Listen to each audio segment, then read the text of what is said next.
Welcome to the Goods from the Woods. My name is Rivers Langley, and today I'm once again on this crisp winter, officially now, afternoon, sitting in a park in Birmingham, Alabama, with two of the Magic City's comedy elites. You know them, you love them. Sitting directly across from me, it's my friend, Chris Davis. Fuck yeah, welcome back to the show, Chris. And to my left, I'm Sam Harder, and I'm Carter Glasscock. what? And I'm also Narado Rod for short Moore. Fuck yeah. I'll never stop being amazed. We actually got Carter out here to do one of these. That was a miracle. Like, while it was happening, I was like, I can't believe this is happening. That was actually three people saying it. Narado went into the multiverse. Yeah. Found three other versions of Narado to impersonate. It is hot right now.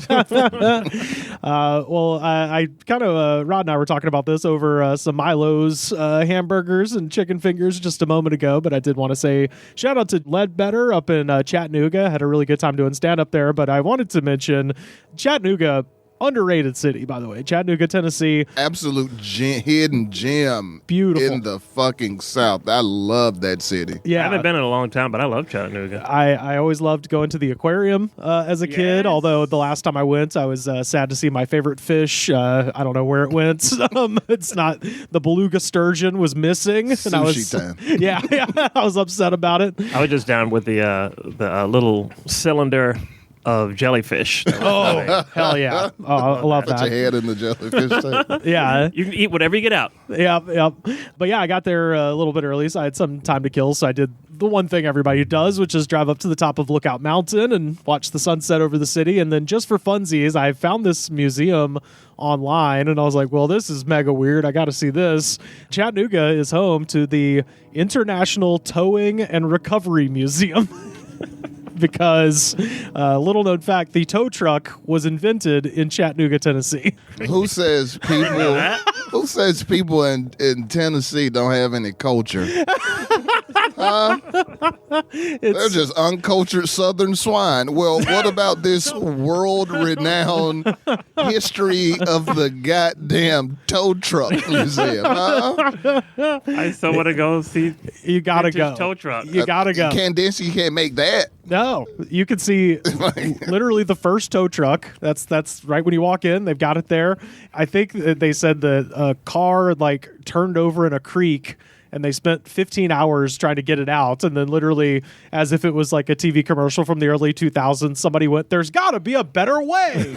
And that is the story of the tow truck. Wow, I did not know that, and I so want to go see it. rules. You get to see a lot of trucks. I'm so serious. I really want to see. I love stuff like that. The little boy that still lives inside of me was very excited about the trucks, but the comedian in me was much more excited about, because I didn't say the full name of the museum. It is the International Towing and Recovery Museum and Hall of Fame. Hall of Famers. Your best tow. The best to ever do it. And, sometimes the word international is thrown around as just a way to make things seem grandiose. They had tow truck drivers from Scotland. They had tow truck drivers from Sweden. They had tow truck drivers from Mexico, Canada. It really was an international Hall of Fame. And you walk through. I took so many pictures of the pictures, and I was really sad when I got to the gift shop and realized that I wasn't going to be able to buy T-shirts with any of these guys' faces on them. This is a guy, and I'll put these up on our Twitter, and I think I already put them in the Discord. Jeff Riggins once repossessed 36 automobiles in one day. No, man, get out of here, man. That's the thing. God wouldn't let that happen. There's not a human, man. There's not nearly enough information. It's just the guy's name, where he's from, and what year he was put in the Hall of Fame. But they do have these amazing pictures. So, for instance, this guy, his name is Creed Bird. Creed Bird. Well, of course it is. And he was put into the class in 1987. And I want you to notice, for the people who are no longer with us, they have literally put a little sticker that says deceased. In case you were thinking about looking my man up and going to hound him for autographs. If he was towing in his prime in 79, I'm sure he is not alive right now. I know you guys heard about the Creed Bird, and the first thing you thought was that this is what Scott Stapp and the boys call their groupies. But no, he is actually one of the finest tow truck men of all time. But I think you want to put him on the cover of Time magazine and make him Person of the Year, get an interview. I'm sad to tell you he has passed on. This guy also not with us, but he is from Perth, Scotland, and he is the most Scottish-looking man. His name is George Much. Yeah.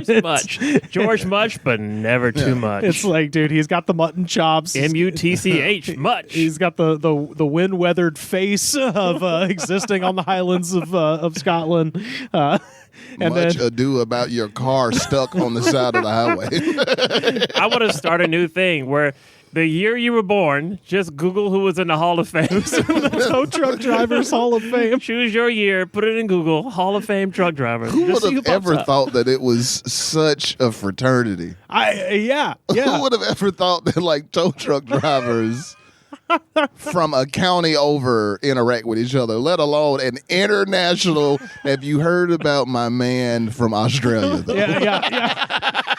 I want to go undercover at one of their conventions. You're new here. You're the best intern we ever had. We're going to send you to New South Wales.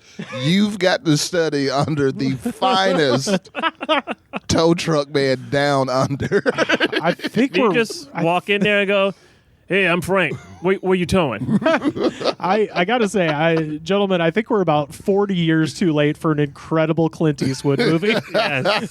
Somebody's got to take this. He tried his hand at comedy with Any Which Way But Loose, but let's give him another shot. Let's get Clint in there. This is wild ass information. I know. And I was sad because I got there 30 minutes before they closed, so I was very limited in my time. But and it's unfortunate that this guy isn't with us anymore. But from the class of 1988, boy, if you ever needed to, Chris, you're an artist, so I'm sure you have lots of things to hang on the wall. If you ever need a level, you could go with James Payne's hair.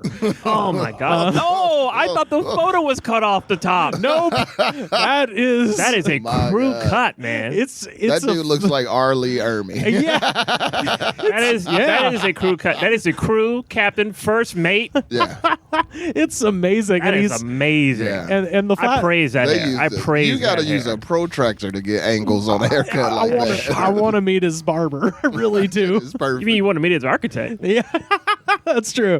Now, shockingly, this guy, maybe they just forgot the sticker, but somehow old Hank from the class of 1989 apparently is still with us, and he's the oldest looking guy on the wall. And that picture's from 1989. The man's 150. 89? Hank is definitely like 150 for real. Like that's an 86-year-old man. He looks like the dude that comes to town and shuts your factory down and fires your dad. That's what he looks like. Oh, man. Well, shout out to our friend Anders listening in Sweden. We got you covered as well. This is Lennart I. Larson from Kristenham, Sweden, class of 91. Oh, look at that delicate Larson. He looks like Dan Alton. He does. He looks like a brunette like Dan Alton. comedian Dan Alton. Oh, my God. Yeah. Not as sweet as my sweet Dan Alton, though. No. Yeah, we got to. You're all trash. So this is like some sort of sinister money laundering or like human trafficking scheme, right? Like there's no way that just because the tow truck was invented in Chattanooga that there is a community of people worldwide who are diehard into this industry, and this needs to exist. It is fascinating how something will happen in one little Midwestern town or somewhere in the South, and people from all over, it's like typewriter collectors. It's like, I'm from Germany. Oh, look at the letters and the typewriter. You know, I love Wichita, Kansas. You know, they just flock to things. Oh, I'll show you the chart. Everything in this world works like porn. Like I was just having this conversation last night with somebody about how like she was shocked about certain porn. I was just like, there's not a thing in this world that you could imagine that there are a million pieces of porn dedicated to it, and at least statistically speaking, 1,000 people on this planet who have a fetish for that. Exactly. You can put together the weirdest dogs and toenails. There's people out there who get off on dogs wearing Lee press-on nails, man, and there's porn for it. And same goes for everything. You thought the tow truck was just the thing. Yeah. But there's some people out there You know what gets me hot? who are When a lady's umbrella turns up in a storm. That gets me going. That is and when she insane. gets angry and throws it in the garbage can? Oh. Yeah. I do just imagine there's a guy. There's people out there who are in love with. It's like Wall Street to them. That's crazy. They got a tow truck, an international tow truck museum and Hall of Fame. Yeah. I love it. Yeah, and there's a guy in Australia just being like, "Yeah, you're working a little bit overtime, right, bros?" It's like we're doing it for Chattanooga. You know? This all goes down in Chattanooga. I'm trying to be the GOAT. This is the German guy, and again, all of these people. Look, I'm not trying to cast aspersions on tow truck drivers, Of course but they not. all kind of look like serial killers. And this guy from Germany freaks me out. His name is Axel. That guy's got quite the stare on him. Yeah, Axel Tischer from Germany. Yeah, you hit on something with that, Rivers. I think it's because there's just certain industries that lend themselves to like a dirtiness and griminess that if anybody in that industry cleans up, They look weird. they have to look like a serial killer. Yeah. Because none of their normal life revolves around looking like that. And then the last one I had to show you, Mr. Al Gregg from Brookings, South Dakota, class of 2005. Look at the beard on this man. That man is Santa incarnate. He's like a Santa Charles Darwin glorious fucking mashup. head of hair, too. That's Oh, yeah. fascinating. Like, my man's got some product in there. It's feathered almost. He looks like Sam Elliott in Roadhouse. He looks like Santa, but like specifically the Coca-Cola Santa. Yeah. You shave that beard and you would not believe that man wasn't a CEO of a Fortune 500 and one of the top 10 richest men in the world. That hair screams billionaire. That's a good. That's That a beard good screams hermit. 13-inch long beard. Oh, it's a huge beard. That's a 13. If he put the same product in that beard as his hair, that would be the most majestic, Rasputin-looking motherfucker that ever come across. Maybe he's a this Dapper planet. Dan man. Yeah. When I got there, like I said, like 30 minutes before they closed, so they didn't even charge me at admission. But after Classy. after I saw the Hall of Fame, I was like, I threw $20 in. I was like, you know what? Just you made my day brighter. Extra just for classy. seeing I'm going to that shit. 50 years of the best tow truck I want drivers to go on to Earth. this place. I've got to get in. I'm so serious. I would love love to stuff see that like place this. at like full bird. Like, Yeah. I would love to see it like in the middle of a day. Oh. when the people have had their coffee and they're just ready to tour Like a it up. Saturday at 2 p.m. Yeah, they're just ready to tell you all about the tow truck. I talked to Andrew, who was running the show I was on at the Naked River Brewing Company, and apparently he's like trying to get a comedy show started at the International Trucking Museum. I was like, I'll fly from LA to do that show. Oh, absolutely. That is amazing. Oh man! Well, for our ungodly concoction today, I've brought my little tiny cooler as well as some sampling cups from Panera Bread, where Those things haven't been lined with that charged lemonade. No. They're kept in a separate area. Thank you. Yeah, and thank you for everybody who sent me the article Have about you stopped drinking that, Rivers? Because you're definitely the first person I thought of when I saw these stories.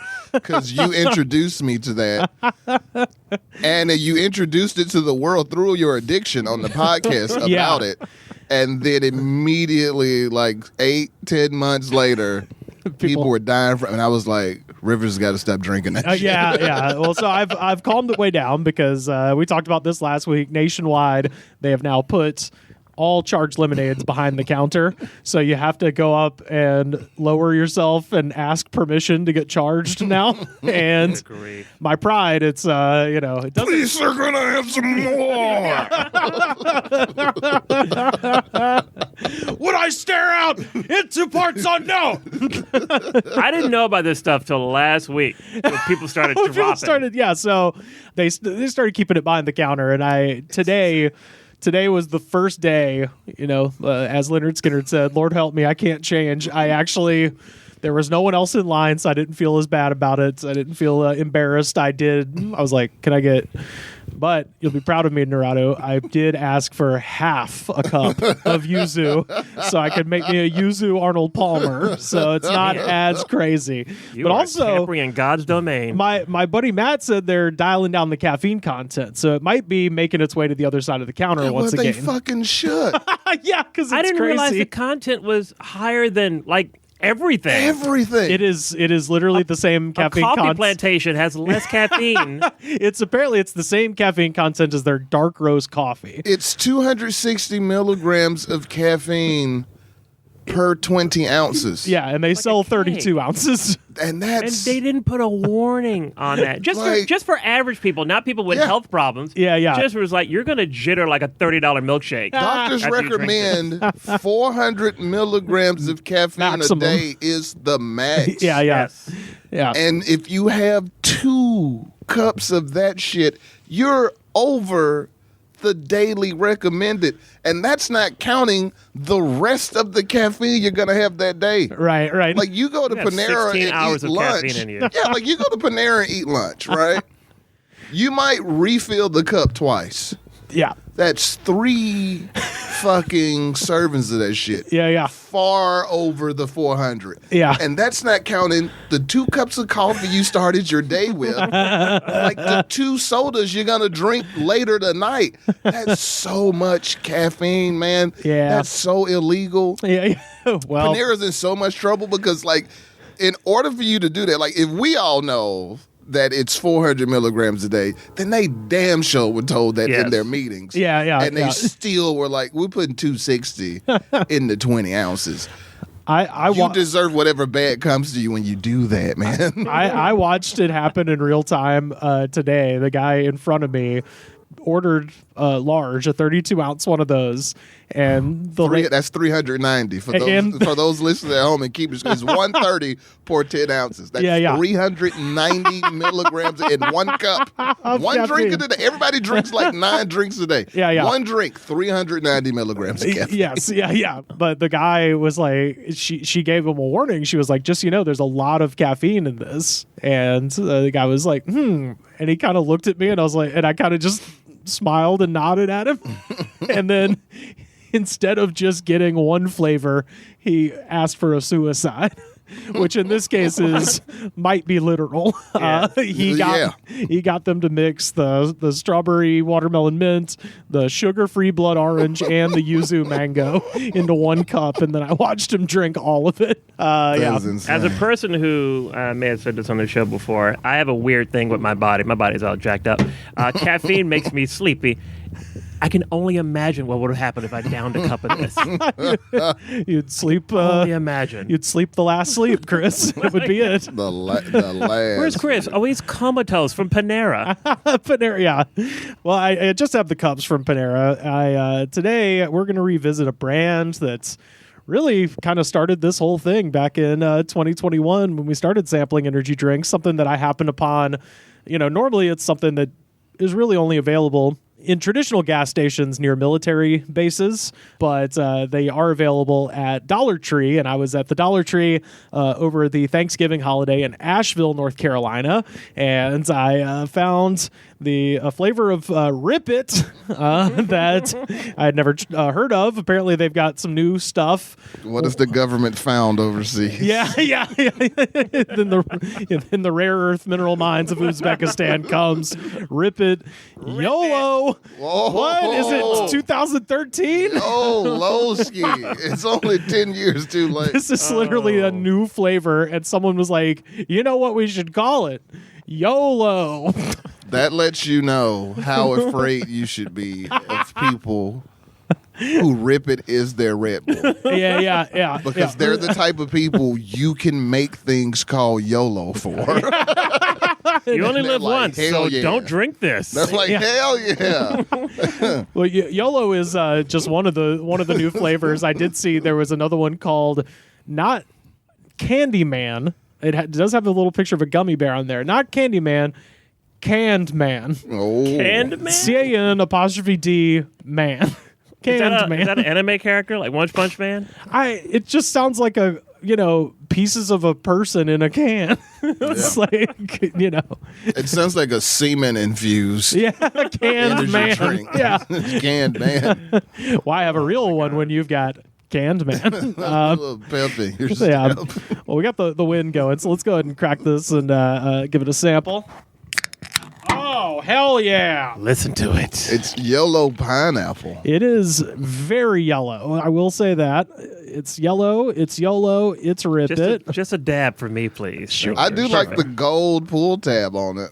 Oh, yeah. The rest of the Do you need some more? Do you need some more, Rod? That's quality. Yeah. The gold pull tab. Here we go. So I enjoyed 2013. I know, right? Y.O.L.O. me. Oh, man. Take me back. Cue the Bruno Mars. Let's get some Bruno Mars going. Narado loves vintage things. Cheers, everyone.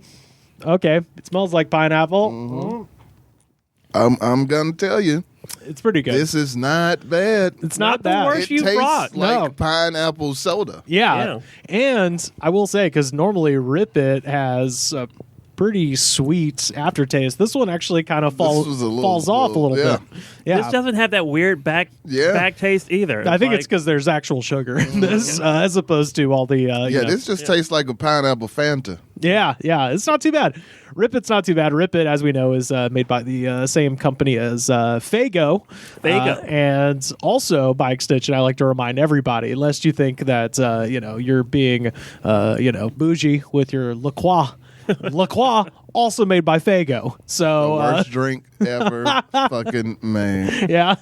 I mean, I go through them, but it is funny La because Croix is LaCroix to LaCroix. the layman. Yeah, I always say LaCroix. You know why? Because it's made in Detroit by Faygo. LaCroix to the layman. Yeah. LaCroix. It's a big French community in Detroit. Everybody knows that. That's the thing. Unless you were willing to pronounce it Detroit, which is how it should be pronounced. LaCroix Springs is of Detroit. I've never had something more flavorless.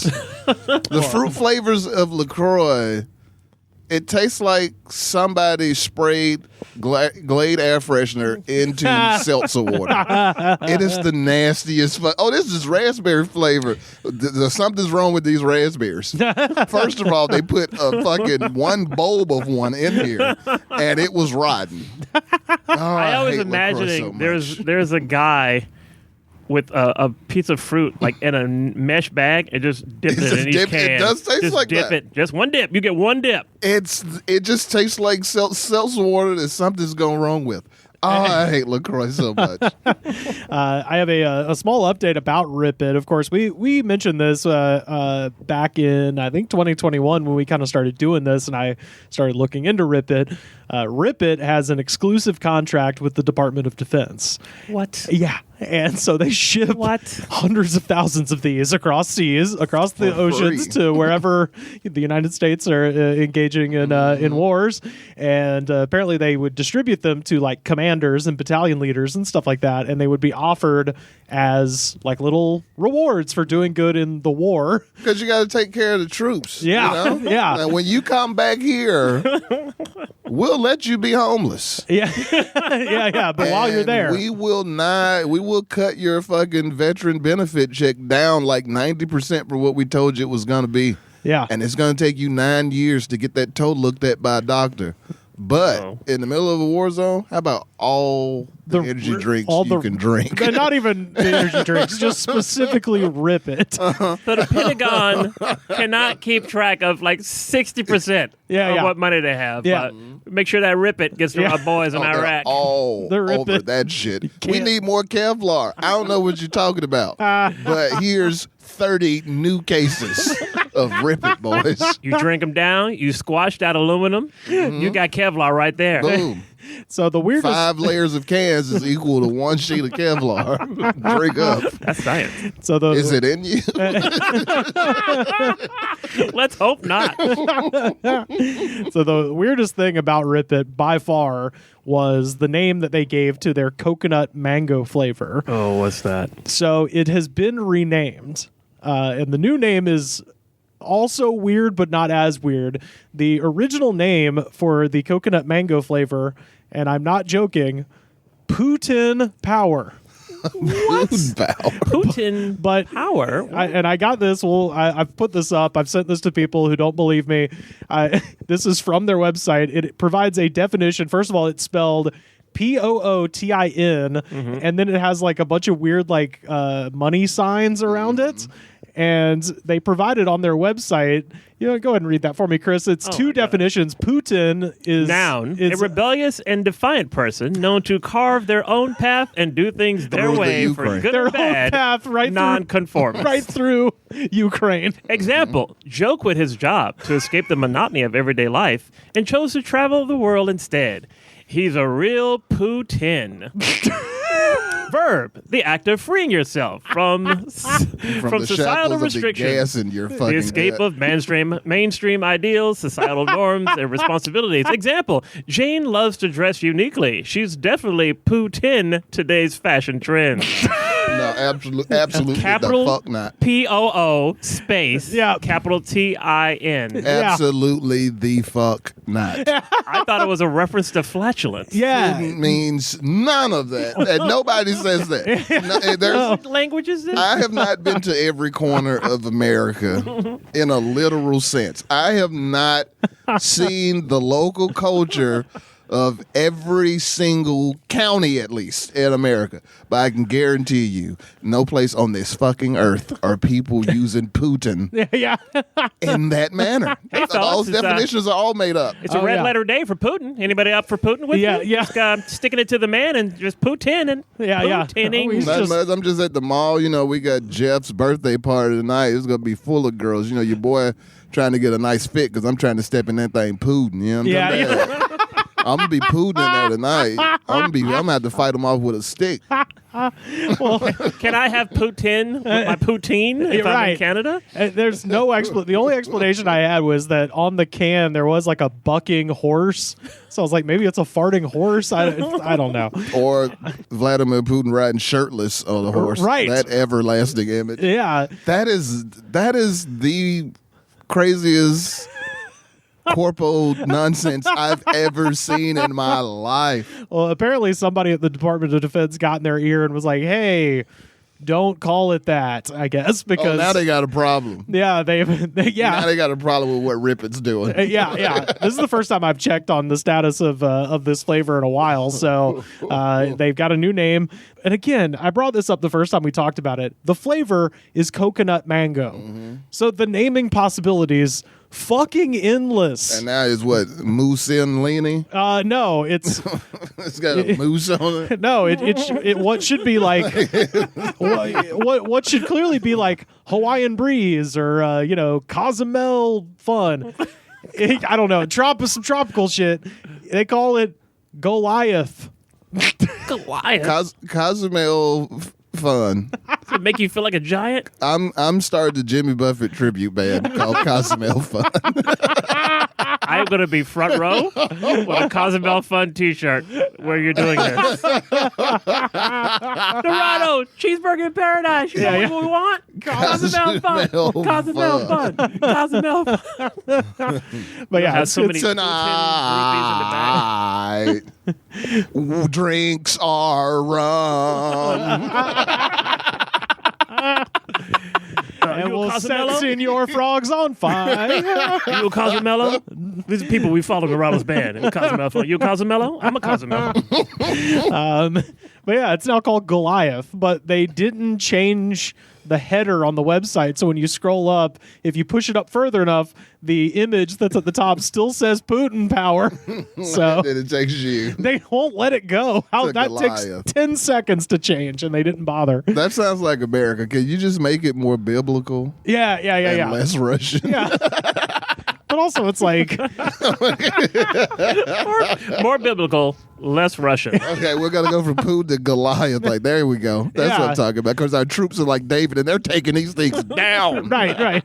And I love it because it's like, hey, what group of people have never had coconut or mango? That would be people from the Bible, because it wasn't there. Is it empowering me to be a Goliath, like bigger than I can be, or is it empowering me to be the Davy and slay the Goliath? Yeah. Drink it? Yeah. I'm confused. Yeah, you drink it and you immediately have a fatal flaw, which is hubris. The Philistines, they're not going to like this when they find out about it, because that's actually what David put into his slingshot. It wasn't rocks, it was coconuts.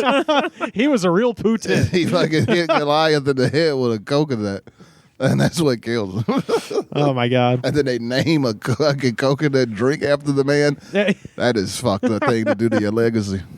I'm giving this one 3.5. It's slightly above the middle for me. Yeah, in terms of energy drinks, it's not that delicious. Now, in terms of pineapple soda, it's pretty good. Yeah. So, yeah, I'm with you on that. I'll give it a 3.5 out of 5 stars. Yeah. What you think, Chris? I'll give it a 4. Only because it doesn't terrify me like most of the things you bring here. Yeah. It's like a good drink. It's like a good drink. I feel like this thing is going to turn my poop fire engine red for some reason. Well, it's going to do something very weird to my body. Like, did it make your pee agree? Like, it actually made my poops orange. It's not unlike everything else at Dollar Tree, you know? When you're drinking from the Devil's Fountain, that is the drink. I can actually see my farts for 2 hours. I don't know what's in this. I got myself the Rip It, the Poutine Power. I believe it's pronounced Putin. Yep, Putin. Like the Russian president.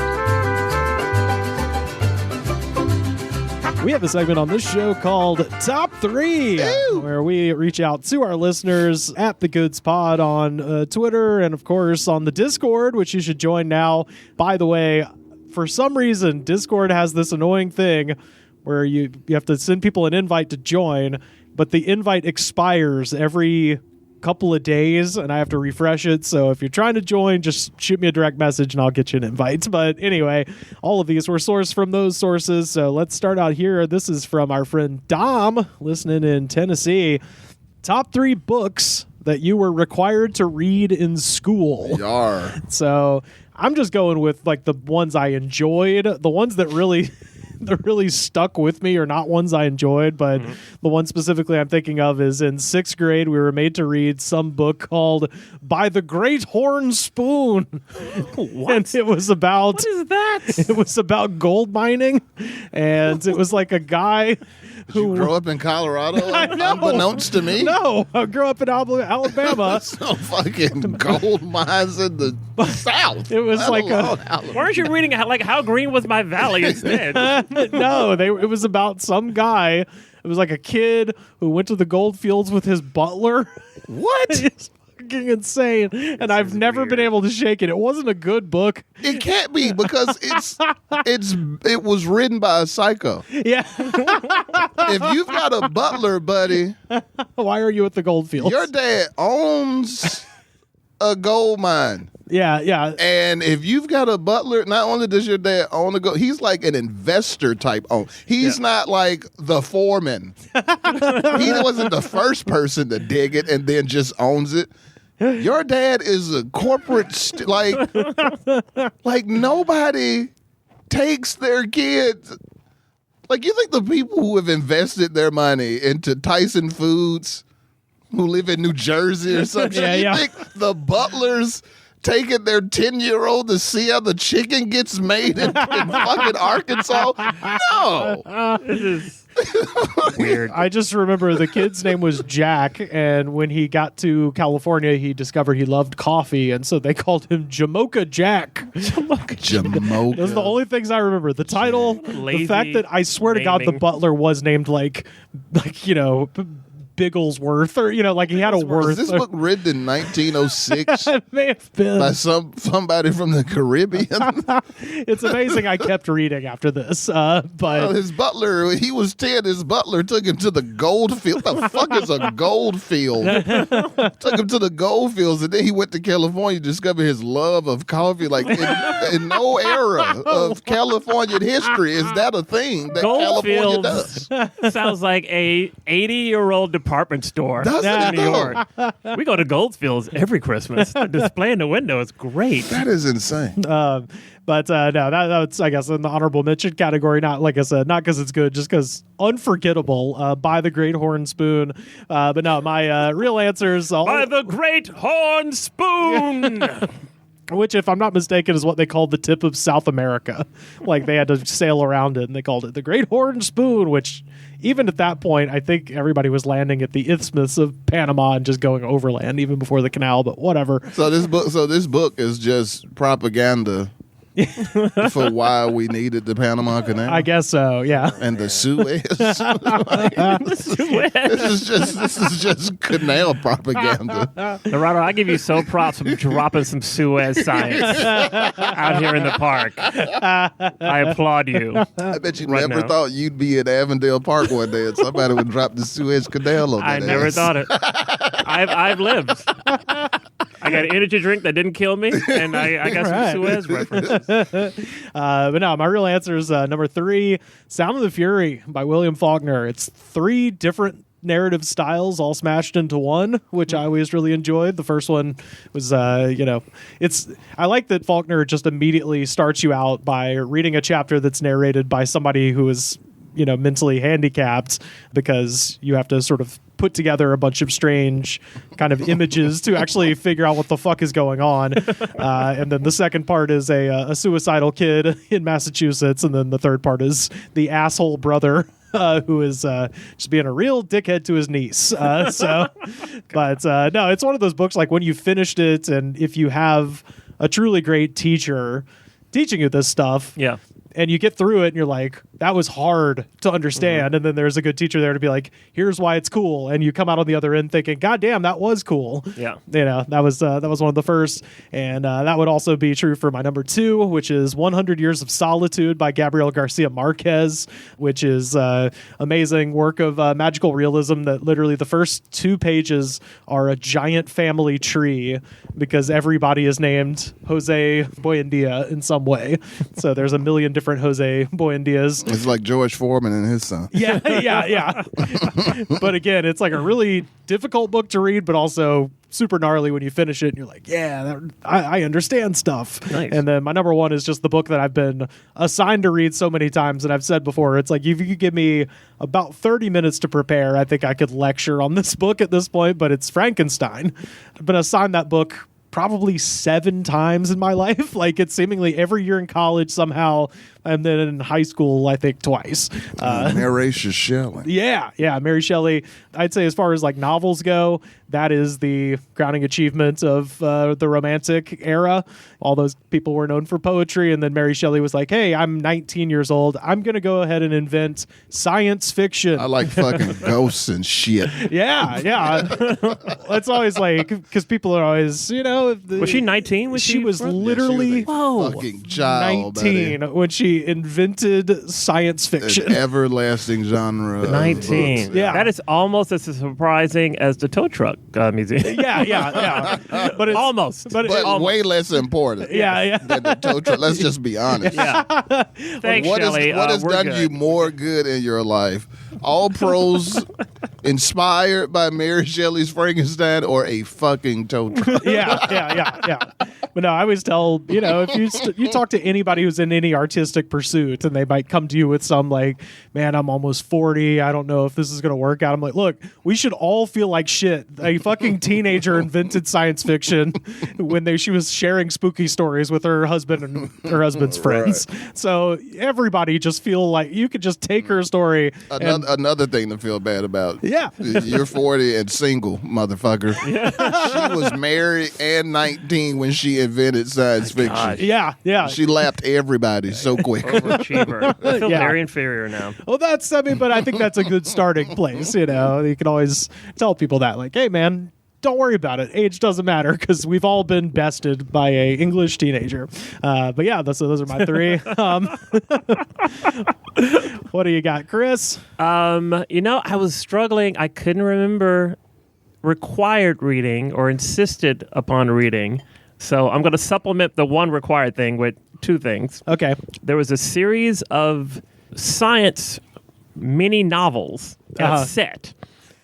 Well, actually, nobody told me to read these. I was about to say. I went into the library and I searched these books out. Like little thin books, but there was a little science story in each one of them. And I distinctly remember one was The Icemen of Rhyme. R-I-M-E. I know that book. Oh. You know that? Yeah. You know that? Oh, my God, I could kiss you. I thought we were about to be talking about like a rap crew from Queens in the late 70s. R-I-M-E. And I looked up rhyme. Rhyme is the crystalline crystals, frozen crystals that are on the surface of the ground or something. And these Icemen of Orion were they were round. They had pelican wings, round bodies, human heads, no legs. And it was this book series, and I couldn't get enough of it. Yeah. I need to buy it. I need to find it. I'm sure you could. I'm sure you could find it. Cool shit. It was like Armageddon, but without the asteroid coming to destroy Earth. But that's what it was. It was like a space crew. Okay. It was like a, and it was that generic too. It was a space crew. Yeah, it was very generic. You're right. It was a space super generic. crew from the planet Earth is on this ice planet, and there's dudes with wings here. It's like, okay, just waddling around, like super doing generic. what? It's just like some garbage man who did it in space. It's one of my favorite. I love it when you remember stuff that you read from that time. It's sort of like the Great Horn Spoon thing, where you're just like, why did they assign me this? And it's never left my brain. Like, there is some piece of information that I don't have because my brain has fucking Buttersworth and Jamocha Jack digging up gold in it. There was some short story we had to read where it was like a guy was like on a motorcycle and he crashed and he was like taken to the hospital, and while he was in a coma he was like being sacrificed to the Aztec gods, and he was like strapped to the top of the pyramid. Oh yeah, I've read. Yeah, that's a Harley Davidson and the Marlboro Man. Classic. But then he wakes up and they explain to him, they're like, yo, you were on a motorcycle, and then he falls back asleep and he realizes, oh no, the motorcycle was the vision. I'm actually an old Aztec guy. Yeah. Again, I probably could have learned how to fix a car. That's what happens when you do ayahuasca at a biker bar. The best place. The cosmic Indian head takes you to another dimension. All right, so Well, aside from my I supplemental was going to books, say, we got the Stone Cold ice rhymers of Hollis. the Canterbury Tales. Oh, hell yeah. Canterbury Tales. Oh, lots of dirty shit in there. Oh, yeah. Yeah, the Miller's Tale. Yeah. Yeah, you got to get somebody's butthole. It's great. So that's my required reading. All right, what do you got, Rod? Well, see, now I, like Christopher Davis, attended school in the Birmingham city school system. Uh-huh. So required reading was like not a thing. No? It was, you had to go to a private school for somebody to want you to read books and get into, to start thinking and learning things. Okay. So my list is more from a cultural standpoint. Okay, sure. Of how things work in that public school system. Normally, what we get in Birmingham is, most of our teachers are black, and so they try to step outside of the school system bounds and just talk to you about something you should read because the school's is not on the list. So okay. I've got Their Eyes Were Watching God by Zora Neale Hurston. Oh. That's usually the most book you want to read from a black history standpoint of great writers. Yeah. There's always a teacher that's going to get y'all, you're going to read that. Yeah. In a class. Zora Neale Hurston, by the way, was born in Notasulga, Alabama, right up the road from Auburn. They've finally, after fucking 100 years, they have a plaque there now, which is great. Yeah, that's what I'm doing. I'm throwing books that, like I said, I'm throwing them from the cultural standpoint of people who went to public schools mostly everywhere. Yeah. Who is like, that's not going to be in it. Zora Neale Hurston, by the way, is hilarious. Like her, obviously, Their Eyes Were Watching God is a tragedy, but if you read some of her short stories, she is so funny. Yeah, big time. She's great. Yeah. Number 2, the classic Southern novel, the one book that everybody is going to be told to read when they're of school age, just by their parents or grandparents or somebody in the world, if you live in the South, is going to try to get a young person to read this, To Kill a Mockingbird by Harper Lee. Yeah. So another Alabama book. I somehow never had to read that. I read it on my own when I got to college because it kept getting referenced in like English lit class and Southern lit class. I was like, well, how did I not? And then you read it and you're like, why the fuck didn't they make me read this? Like, it's the one. Somehow in 8th grade, which is probably about when you should read that, they tried to make us read King Lear in 8th grade. Yeah, because the South will do anything that involves revisionist history. Yeah, Revisionist history isn't just a racism type thing where people try to change facts. Revisionist history is also them just trying to keep you from seeing history at all. Yeah. Oh, yeah. And so To Kill a Mockingbird, because it isn't a book about how awesome the Klan is, the South isn't going to push that on its children to read. They don't want them to read things like that. Put that in the makes me feel bad section of the library. We'll need them to see a white person being like, white people is fucked up in 1957. They don't want you to know white people thought that too. No, don't worry about it. Just don't read. That's what the South is like. Just don't read. Yeah. I like read the Bible and that's it. And even that, don't read it too much. Yeah. Yes. And my number one is probably the most classic, but we've all had that teacher who treats not teaching in a private school system like doing some sort of classic, like going is just white savior shit, basically, like all those movies. Yeah, sure. And everybody's going to try to get you to read in high school. There's one teacher who's got to be like graduated from Oberlin or some shit, who's got to tell everybody that no matter your background, if you're a youth, you should read J.D. Salinger's The Catcher in the Rye. Oh, yeah. You've got to, some hip teacher, somebody in a corduroy blazer and mandals with a ponytail. Turns a chair backwards and sits in it. Sticking out like the sorest of thumbs in the land of Bud Light and flannel shirts. It's going to teach you that you should read Catcher in the fucking Rye and explain all of life to you. I was lucky enough to read that book at exactly when you're supposed to, which is 15. Not a year before, not a year after. Exactly, I was 15, and I was like, yeah, man, yeah. And then, of course, you read it again later, and you're like, this kid's kind of a little shithead. Yeah, there's people who have like never read even that book. Who know who Holden Caulfield is. Know what The Catcher in the Rye is. Yeah. It's the quintessential Jack Kerouac for kids. It's Jack Kerouac for kids, and it's also now in terms of our current day society. You're like, this would be a school shooter kid. I gotta save the children. Crazy. I gotta save them. Like, you're like, oh no, he's QAnon. He's like a QAnon child. Oh man. Well, shout out to Dom for that question. This one comes to us from Dr. Shaney from Discord.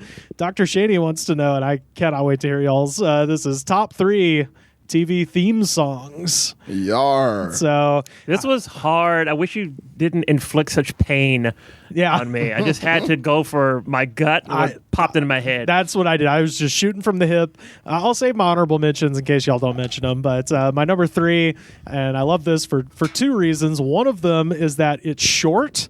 It's very short, so that's good. If you're binging, for instance, you don't have to, fast forward through. Because someone in the Discord brought up the Sopranos theme, and I'm like, that theme is badass once, and then if you're watching all of the Sopranos, you're like, God, fast forward, God damn it. But this one's short, and it also. Woke this morning, I saw that that band is A3 for those who don't know. Alabama 3. Alabama 3. They had to call themselves A3 because the band Alabama said, nope, we're the only musical Alabama there is. What? Lawsuit entailed. Whoa. That's why they're called A3. I saw them at 5 Points Music Hall. Oh, no shit. Perform.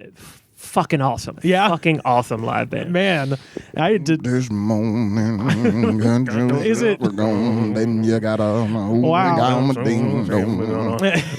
got a moon blood in your heart. Like, I don't know the lyrics. After woke up this morning, got yourself a gun. I'm just singing that, and it's the most fun. I think it's some of the most fun you can have is just singing nonsense words to that song. I have that CD at home. If anybody on the internet want to borrow that CD from me, just let me know. I absolutely do not say Papa Shango in that song. I say it every time. I smell a remix. No, my number 3, like I said, I like it because it's short. I also like it because the only other time I've ever heard a steel drum used to set a sort of mysterious mood would be the film Commando. Shout out to the late great James Horner.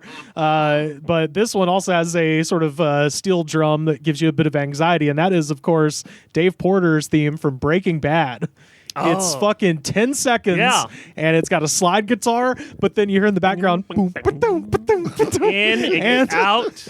It's solid. It's solid. It's 10 seconds, and steel. It's like a challenge. Like, hey, make a steel drum make you want to watch a show about crime. Yeah, it's like your first day in engineering class in college, and they just give you a paper clip, a foot of yarn, and like a plastic bag, and they're like, make this be able to lift 1,000 pounds. Yeah. Figure it out. Yeah. What? So I love it. That one's my number 3, just because, goddamn, I mean, it's like we got a show about a chemistry teacher making meth in New Mexico. You know what this needs? Steel drums. My number 2 is absolutely iconic, and pretty much everybody can perform the song by themselves. That is, of course, Earl Hagen and the Andy Griffith Show theme song, which is just a guy whistling, which is it's pretty standard whistle fare. Apparently there are lyrics to it as well. I looked this up. They wrote lyrics later and they changed the name of the song to I think it's called The Old Fishin' Hole, and they added lyrics to it later, but originally it was just why would you change the title? I don't know. Same thing. I guess they had to fit lyrics in there, and money off of it. That's what they came up with. Nobody wants to buy the Andy Griffith theme on a 45 store. Yeah, that's true. Yeah, they did lose out on a lot of money because everyone can pretty much do the theme song exactly, and it's more fun, but it is iconic. And then my number 1, and this is just because A, it's a great theme song, but B, it's also very iconic, and as soon as you hear the first little chords, you know what's up. Shadowy Men on a Shadowy Planet, and their song Having an Average Weekend, also known as the theme song from Kids in the Hall. So some nice surf rock vibes. I love that song. I love it, and you don't have to skip it. Like if I'm watching all the Kids in the Halls in a row, I don't mind it every time. It sets the mood perfectly. It's kind of the opposite of The Sopranos. It's not just a one and done for me. I can listen to that one every time. So that's my top 3. And as I said, I've got a couple of honorable mentions. I'll say if you guys don't. But what do you got, Chris, for top 3 TV theme songs? Number 3. The theme to The Greatest American Hero. Oh, sure. Believe it or not, I'm walking on air. Yeah, I've never seen the show. I know every word of the fucking song. Because it's a regular pop song. Yes. And then they used it for the TV show, which made it even more popular. I think it went back on the charts after the show came on. Oh, yeah, I think so. I forget the artist's name, but I love that song. And a lot of people don't hear the second part of it. There's more parts to it. It's like, oh yeah, I love that song. Is the second part, does it turn dark or something? No. It's just like, hey, kind of not a woe is me kind of thing, but it's like, believe it or not. No, seriously, believe it. Believe it. Yeah. My second one, this one just popped in my head, and I don't know why, but it's one of my favorites. The theme to Hardcastle and McCormick. Okay. Oh. I don't know that. So late 80s detective drama. A guy who's a retired judge sentences this race car driver to be living in his house because he committed some crimes. So they solved crimes together. What? It's an excellent, stupid Stephen J. Cannell, man. It's a brilliant mind of Stephen J. Cannell. He came up with this show. What years are we talking here? This is mid-late 80s. Okay. This is the time when we could have made our International Tow Truck Hall of Fame show. Yes, the guy drove this car. He called the Coyote. Beautiful car. Beautiful red racing car. Never seen anything like it in my life. And he committed some crime or whatever, maybe stole some money, robbed a bank or whatever. And then the judge is like, I sentence you to stay with me so I can keep an eye on you. Beat my butt. McCormick. Right. I was just about to say, it's like the fake pilot from the Seinfeld crowd. Yeah. So McCormick is hanging out with him. Hardcastle is the judge. Well, since you're here and I'm in law enforcement. So he gets McCormick and it's like, hey, I need help with this crime. So McCormick, dude, oh my God. do this. That's fucking awesome. Ride something playing when I sound the wheel. Yes. Hell yeah. And my number one, and I was just thinking about this the other day, it is not just one of my favorite TV theme shows. It is one of the finest pieces of music I ever heard. The theme to Cowboy Bebop. Okay. It is called Tank. It is by Yoko Kanno. She is the writer and conductor of the band of Seatbelts. Okay. And if you ever heard, it is the jazziest, funkiest jazz you've ever heard. Go listen to it right now, and you're welcome. Fuck yeah. Rod, what do you got for top 3 TV show theme songs? All 3 of them are Greatest American Hero, right? I mean, it is awesome. Let's not act like it's not. I'm not going to do that. I'm not going to fuck with you and be like, that shit sucks. Like, nah, it's awesome. But mine are 3 songs, technically 4 for just an offshoot, but nice. 3 songs that, nobody really pays that much attention to TV show theme songs, but sometimes, like, it's just cool enough because you like the show. Yeah. And then sometimes there's, like, theme songs that just are just way funkier than anybody should have been for some stupid sitcom or some shit. Yeah. And, like, my number 3 is Night Court. Oh, yeah. Yes. The fucking Night Court theme. Recently revived Night Court. I just saw a commercial for season 2, and I was like, I didn't even remember that they put out a season 1. I thought that when they announced it 2 years ago that they were going to do this, and everybody was like, the fuck is wrong with you? No, it's like one of their highest They rated decided shows. against it, but I guess not. But yeah, that shit is, the Night Court thing is like, it's the flyest thing going. Yeah. Yeah. It's just too hard. It might be the hardest instrumental there is, especially for theme songs. Yeah. It goes. I don't want to invoke this if this is one of yours, but it's strange that the Knight Rider theme has been remixed so much, and the Night Court theme hasn't. It's almost that whole vaporwave the kids talk Absolutely. about. Yeah. My favorite part. I think the problem is vaporwave came out for a generation that didn't even watch the rebooted Night Court. I mean, Knight Rider. So nobody remembers. My favorite part is the bass. Boom, boom. It's just Isn't it though? It comes in so hard. Hell yeah. And that fucking saxophone. It gets you ready for Larroquette. It's the shit. You're not ready for John Larroquette until you hear that bass. That is true. It's the one theme song that if you run away from the TV to get something to drink or whatnot while it's on, you sing it. Yeah. Yes. Like you so don't want to miss it. You will just sing along to it while you're taking a piss. Yeah. It's awesome. It's so awesome. My number 2, Different Strokes. Oh, sure. Yeah. Funky as hell. Yeah, guys, the world don't move to the beat of just one drum. It kicks off instantly too.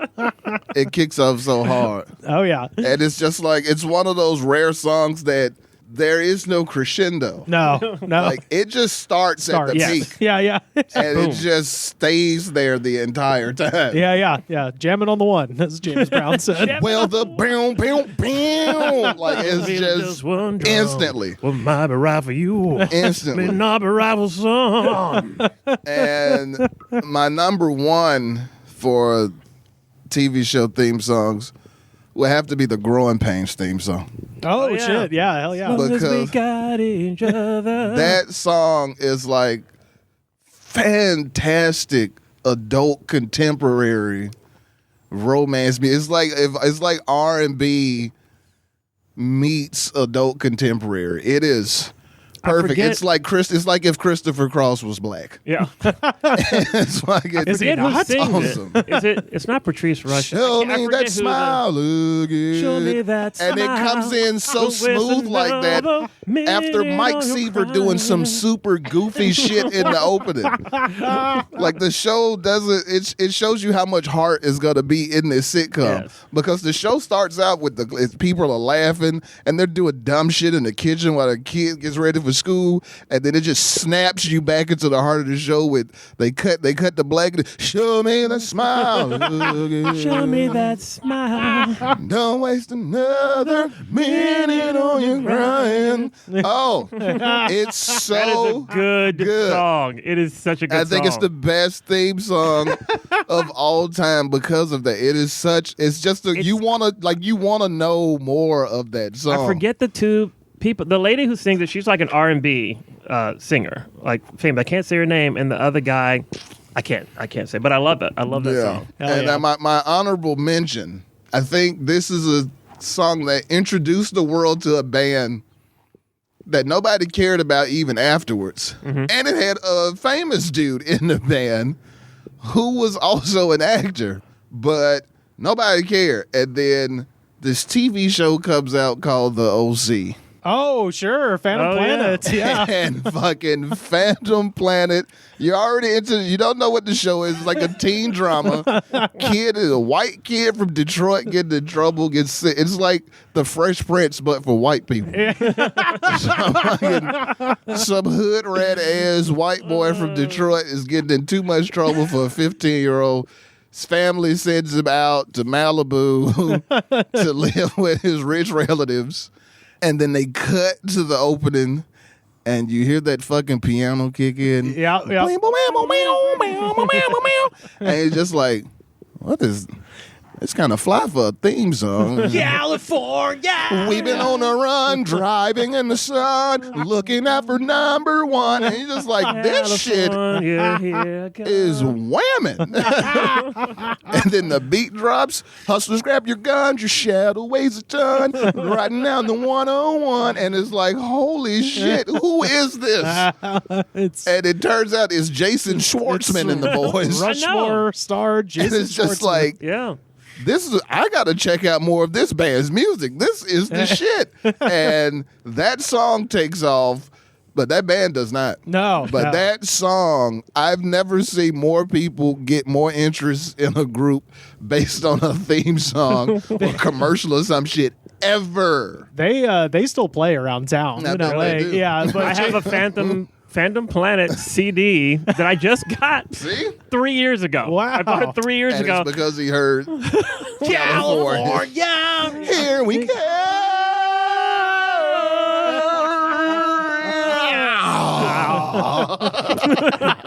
Yeah, Jason Schwartzman not with the band anymore, so Jason. But they'll still play the Whiskey every once in a while. See their name up on the marquee at the Whiskey and Go. You can tell Wes Anderson he needs to take some time off. Well, Schwartzman has his own band called Coconut Records, where he's the main guy because he was just the drummer in Phantom They Planet. drink Goliath. I think they've got a sponsorship. Coconut Records is a better name for that drink. We got a Goliath. sponsorship opportunity for Rip It to move into civilian society. Yeah. My man's got a coconut band. You've got a coconut drink. I think my favorite song of the Coconut Records, they have a song called The Summer, and he married a girl, I think from Fairhope, and so the chorus is It's Always Summer back in Alabama, and I'm like, all right, cool. So I'll put that on a mix every once in a while. Sweet. My honorable mentions, by the way, and this is a guy I saw in a concert at Bonnaroo in 2005, and that is the DJ known as RJD2 and his song A Beautiful Mind, which is the theme song from Mad Men, which is just the classiest fucking trip hop music of all time. It is a nice tune. It's got the strings on it. It's awesome. And then my other favorite, which is a late in life revelation, that this is also a song that pre-existed the show, but the song is the TV show MASH theme song. Oh yeah, and Suicide is Painless. Yes, right. And Tom Baylor is the artist, and that was one of those, like, I feel like I was in high school when the internet was really kicking that I found that out. Like, oh, did you know that song is actually called Suicide is Painless? Yeah, it's a great song. And when I found out the title, I watched MASH as a kid, didn't know everything was going on, but I found out the title probably when I was 30 something. Yeah, and it's like, oh, this is sadder now. Also, Chris, the singers of the Growing Pains theme song, the man named B.J. Thomas. Yes, I knew it was B.J. something. A woman named Jennifer Warnes. Is that Jennifer? Yeah. Raindrops Keep Falling on My Head, B.J. Thomas? Possibly. Okay. Oh, is it? I'll cut it if I'm wrong. Don't you cut nothing. This is America. When you're wrong, you double down. That's right. It is him. Well, yeah, shout out to Dr. Shaney for that question. I think we got time for one more here. This one is from our friend Tommy, listening in Florida. And boy, I'm just sometimes I get a top 3 that I just really sink my teeth into, and this is one of them. This is the top 3 wrestlers that you would put in a horror movie. Yeah. So I'm sad Nick Thomas isn't here because a couple of years ago we did talk about the WWE film See No Evil, starring the mayor of Knox County, Tennessee, Glenn Jacobs, also known as Kane. And of course, the famous thing with that movie is that Vince McMahon had a request that they did not honor, which was he wanted Kane and his character Jacob Goodnight to have a 6-foot-long penis. That's right, 6 feet. Okay. I didn't say inches, I said feet. So they were like, it's a logistics nightmare. It's fucking crazy. And someone was like, no, we have no plans to show anybody's penis, let alone one that is 6 feet long. And I can't blame him. I can't. It would have made the movie more interesting. I absolutely cannot blame those people for just going no, because that thing, like, in the transference of the technicalities it takes to create a film, giving that man a 6-foot-long penis is, by the rules of transference, absolutely a logistical nightmare. Do you know how much shit you have to create to make a 6-foot penis work? You need a gear and pulley system, some scaffolding, a spotter. You've got to come up with so much others. Like, if you just say he's got a huge dick, nobody would have bat an eyelash. Yeah. That's purely aesthetic. It's just like, we'll shove a fucking sock filled with hamburger meat that's a foot long into its pants, and we never have to talk about it again. People just, it's a done deal. It's like background. Right. You know, people just happen to see this dude is super tall and he's throwing people around like rag dolls. And did you see that hog? But you don't have to do nothing else. If you give this man a 6-foot penis, you've got to write so much backstory for this. You've got to write so many things into the script for it to do in every scene. And you've got to rework his outfit and how he moves. You got to come up with, like, does it retract? You got to do so much with a 6-foot penis. I think I said he should have a belt that's like a fire hose spool, and it's just spooled around in front of him. It's like moves around. It looks like he's got like a pet snake or some shit under his coat. And then in one scene, you just see him shirtless, and it's just his dick. It's just like, what? It's like the end of Boogie Nights. Except this dude's a monster. And he just takes the trench coat off. None becomes a very different. And you see the pet snake, the serpent that was whispering in his ear the whole movie is actually his dick.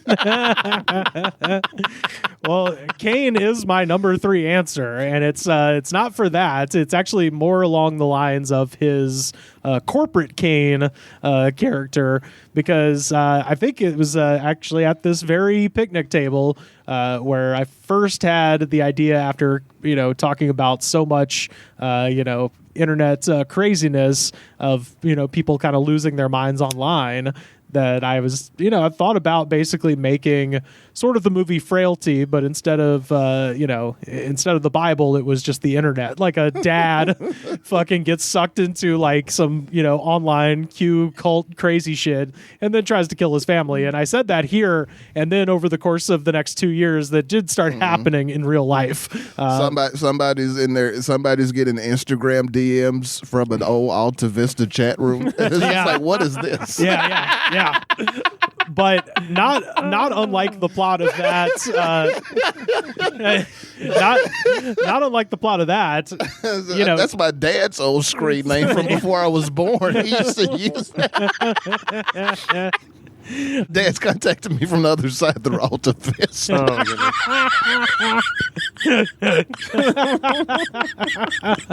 I just asked Jeeves and he appeared. That's the remake. Of Frailty. That's the reboot. Do you see that fucking butler? Why he looks an awful lot like my dead dad. Oh my goodness! It's the Microsoft paperclip, but it's talking to him in his dad's voice and trying to get him to solve his murder. Oh my gosh!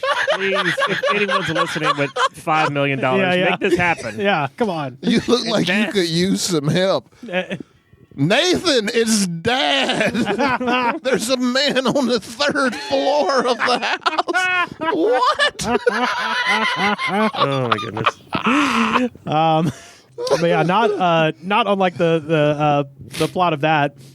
You've got Glenn Jacobs, who, in real life became a politician and went from, sort of whatever, anarcho-capitalist, libertarian, fairly boring guy to just an out-and-out Trump guy. So it kind of happened in real life with this dude. But, he does seem like a kind of a, fun, nice dad who would just have a fucking breaking point. So I'm casting Kane in that horror movie. Number 2, and for no other reason that I just see her and she's terrifying. She scares the shit out of me. So go ahead and put Shayna Baszler in any role because the fact that she is not the female Brock Lesnar in WWE is a goddamn crime. I think that should be the direction that they take her because I'll take your. I'm not familiar with her. I've been out of the loop with wrestling so much. But if you choose her, she is a legit former MMA fighter. Oh, and came in a few years before Ronda Rousey came in, and then. She scares me more than most of the men on the roster in terms of just like, yep, that person could absolutely fuck my shit up for real. But yeah, go ahead, put her in any monster, anything, as long as I can see those terrifying ass eyes, that'll do it. And then number 1, I am proposing, and of course this is dealing with an alternate reality because this person is not with us anymore, but it's a shame that we can't remake Steven Spielberg's first horror movie, Duel, where an out-of-control 18-wheeler is chasing them across the American desert. And in that film, you famously don't see the driver. And so it's just this large menace. It's like Jeepers Creepers, but without the winged monster man. Yes. Yeah. And the director isn't, the worst. But no, I would propose a remake of Duel, but I would want to actually see the guy driving. And of course, that would have to be the Macho Man, Randy Savage, driving the giant 18-wheeler. Yes. Because, I'm here for that. And the 18-wheeler's got to be branded up with the Slim Jim stuff going up and down the side. It's got to be real obvious that it's Macho Man. Yeah, like the people running from him, they don't have to know. But I think that's perfect. I see the Macho Man as the DMX of the acting world. Yeah, hell yeah. Like, Macho Man would be great in that role. And he would absolutely kill it. Yeah. The only problem is it will be completely by accident. Yeah. Like, he can't turn that on and off. No. It would take like 6 months to film that movie. Yeah. Because the Macho Man is going to be on it one day, and then you might not see him for 3 days. Right. And when he comes back, it's going to be like he's never heard English before. Yeah. He's not going to be able to do it. Yeah, brother, I would have. Then out of nowhere, Academy for this BAFTA. And then out of nowhere, he's just going to show up on the set, and he's going to destroy it. And he's not gonna have any idea how or why. Yeah. When I got the Oscar for that movie. Yeah. Well, I mean, I was like, I'm gonna take this statue and bludgeon Hulk Hogan over the head with it. Yeah. He's a brilliant actor. But it is not at all by design. No, he's just brilliant. It's just like DMX was with rapping. Like, DMX could rap his ass off, make some of the greatest albums ever, but anybody who worked on those albums will tell you it was hellacious. To try to get him to, because they'd book a studio. It was like they would book like 4 weeks straight of studio time. And it's like, we're in Miami, we're doing the album X, and he would show up week 3. Yeah. And then he would meet up with the rappers he's supposed to be working with on music, and he would just do shit like race fucking RC cars with them the entire studio session. Happening? He's in the parking lot, and they're just making paper airplanes. Yeah. And they're smoking cigarettes and talking. And then the studio would close, and he'd just keep doing that Yeah. So like no DMX idea. would work like 30% of the time that they would devote to making his albums. And that's how Macho Man will be. Like, it's going to be so great when he's hitting it on the set. Who knew DMX If you had can such get a him loose there. work ethic? The love it. loosest, bro. You gotta put it on me. I'm gonna be 2 hours late. What do you got, Chris? Please don't judge me. Oh, no. I don't know. Well, number 3, Undertaker, because it's, just He's scary. Undertaker. It makes He's sense. Scary. Yeah. Just drop him in anything. It's going to be good. Yeah, especially now. I mean, it is kind of it's more of a psychological horror movie in real life with Undertaker because you're just waiting for him to say like Blue Lives Matter. Essentially, You're like the countdown to him saying something fucked up is. My hero of the film would be Hacksaw Jim Duggan. Oh, Ooh. fuck yeah! 'Cause he's got that 2x4. He will whoop check up on anything. Chekhov's 2x4. If you introduce Hacksaw in the first act, someone's got to get hit with a 2x4 by the tough third act. guy. Yeah. Boom. Yeah, just walking tall, Buford Pusser style, all over the place. I will retell Dr. Pat's story all the time, and I love it. Is Hacksaw lived in the same town, Really? in Florida where Pat grew up, and apparently there's a bar, and every once in a while, so you'll just hear, "Who wants to get high with Hacksaw?" And by that he means who wants to smoke Hacksaw out, and then they'll go by the dumpsters and smoke weed with Hacksaw. I would die to be in that bar at the same time. Give anything for that Oh experience. man! Anything, buddy. And this is a wild card. Okay. Just to throw something to the mix. You don't know what to expect. All right? Yeah. This will scare the hell out of any monster or anything. Leaping Lanny Poffo. Oh, the genius! Yeah, Leaping from the top to rope. Savage Boys. yeah. R.I.P. to the He'll genius, man. battle with poetry. Oh man, yeah. There was a moment there during COVID where I was watching Dark Side of the Ring, and they had an episode about Macho Man, and of course they were interviewing Lanny, and he goes to his home and he has television mounted on the ceiling directly above his bed, and it was not a light television. It was a flat screen, but it was like a 2009-ish flat screen where it was like Still had a little bit of a back on it. like if this falls, you die. Basically, it was directly above his head, and it was just one of those. And it was, like I said, Like it the was flat screen was like 5 inches thick. yes, it's like the one I have It in my just room. didn't have the ass on the back. Yeah. But it was like 5 inches thick. Oh yeah. It was almost exactly like the one I have in my room. And there was a moment during COVID, I was like, it would be pretty cool to not have to turn over to watch TV if I could just. I've always wanted a television on the ceiling. Just lie there. It is a dream of mine. I will. But fulfill this dream. it's a game ender for your life. You're like, well, now I'm worthless. See, I had a plan where the It's the ceiling would American be version of the Sword of Damocles. It really is. It would be a recessed hole in the ceiling, so it would sit in there on a lip and could not fall out. Yeah. Now this is an engineering nightmare, much like the giant penis in the movie. But I want it to happen, so I can just lie there and stare at TV. Oh hell yeah, I love it. What do we got, Rod? Right off the bat, the seriousness of the acting in the movie, I gotta go Dave Bautista. Oh yeah, put Bautista in anything. That dude's he's a great actor. He really is. Yeah. He's a real Runner? actor. He was great in Blade Runner. That dude's got some talent. Yeah. And if you were gonna do a real horror film, it would be Dave Bautista. Yeah. Did He'd you kill see it. Knock at the Cabin? Yes. Not yet. I watched I have. it. Yeah, he is. I love him in that. It's one of those classic M. Night Shyamalan things where it's like the movie, Dave Yeah. Bautista, awesome. Yeah, Awesome the movie in it. premise, like a lot of M. Night stuff, it kind of falls apart. It's Yeah. like he reveals what it is. It's like, you shouldn't have told me anything. But Yeah. Batista, You're 100%. into a M. Night Shyamalan film for the film action for like the first 20 minutes of it. First just 20, to find out what the plot is. Yes. And then you spend the next like 87 minutes just waiting to get to the twist. Yeah. exactly. Yeah. Well, and of the three like proven, wrestler actors, I'm excluding Hogan from this, obviously, because he, all of his movies suck. But of Rock, Cena, Batista seems the most human when he's doing interviews. Yeah. Because The Rock at this point is like on that Tom Cruise shit where you're just like, you got a lot of charisma, man, but you seem weird. And then John Cena is He's still. put wrestling behind him. Like, Yeah. he is fully Dwayne Johnson now. Yeah, he is very robotic. Yeah, he's like I not no pun intended, but he's like somebody that's running for Congress or some shit. Oh yeah, like he's just like this cookie cutter dude. That's doing a job when he's in fucking interview mode. Yeah. He might as well go to Juilliard or so. He's just a regular ass actor now. Yeah. And then Cena is more relatable, but he is also just like, I'm a guy, I wake up, I work hard, and now I'm doing this. Yeah, John Cena has a very strange background. Yeah. Really?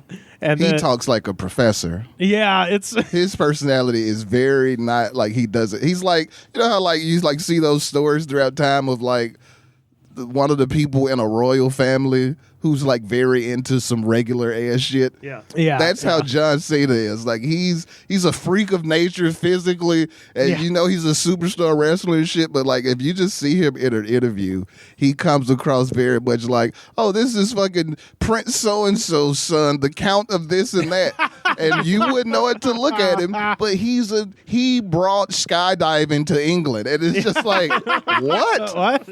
It's just like the Count is just like this super prim proper. He's got the whole royal family package.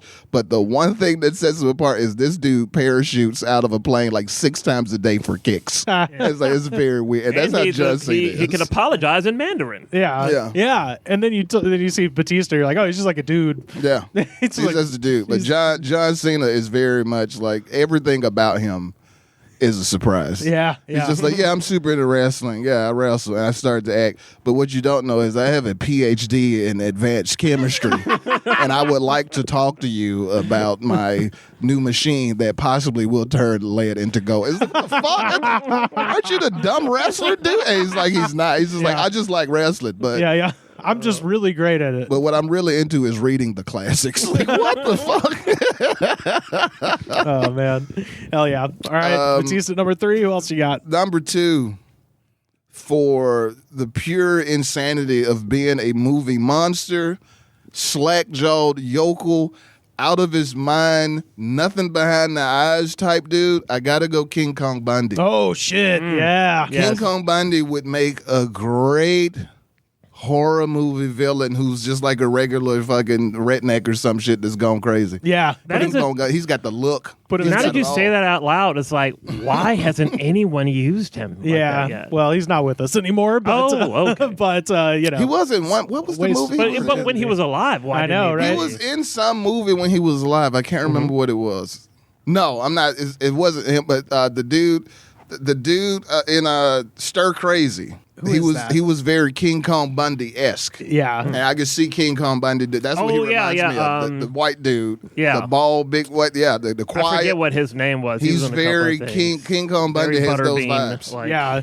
But yeah, absolutely. Put him in like just a big ass pair of overalls and have him chasing people through the woods with an axe. Hell yeah. Overalls, dirty work boots. Yep. Like a trucker hat, but no shirt under the overalls.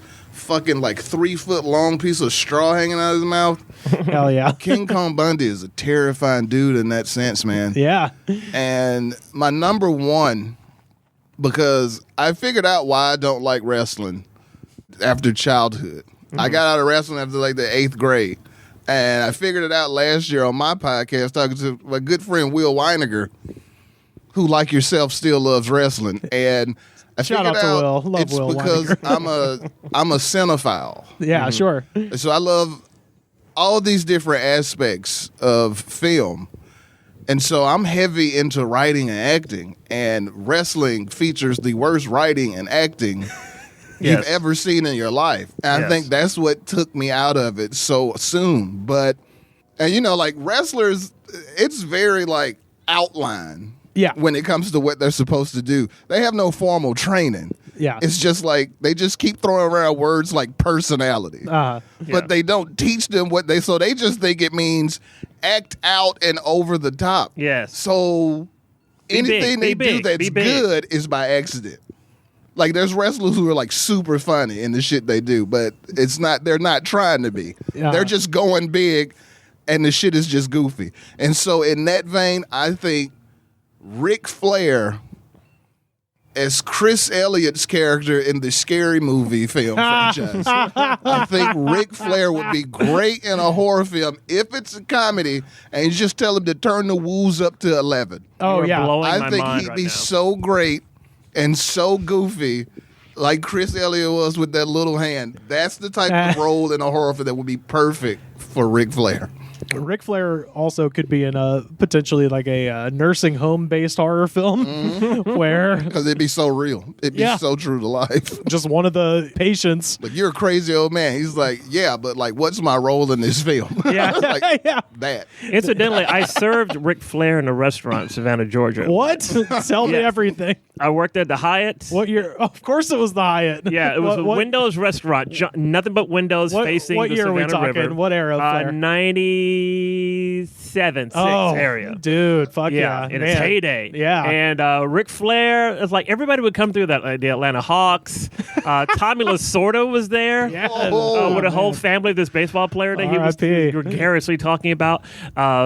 I gave Tom Berenger coffee. Very nice fella. But Ric Flair was there, and we had a thing. It was like, all right, do not go ask people for autographs, all right? And if people want to ask them, say no. You know, it's like, but if a kid comes up, and it's like, hey, I want Ric Flair. It's like, no. Yeah, don't let this kid. I'm going to pretend I didn't see anything. Yeah. You know, because so Ric Flair is like, and he's sitting there, finest posture I've ever seen on a human being. Yeah. Like a board was in his back. I think that's due to all of the spinal fusions. Yeah.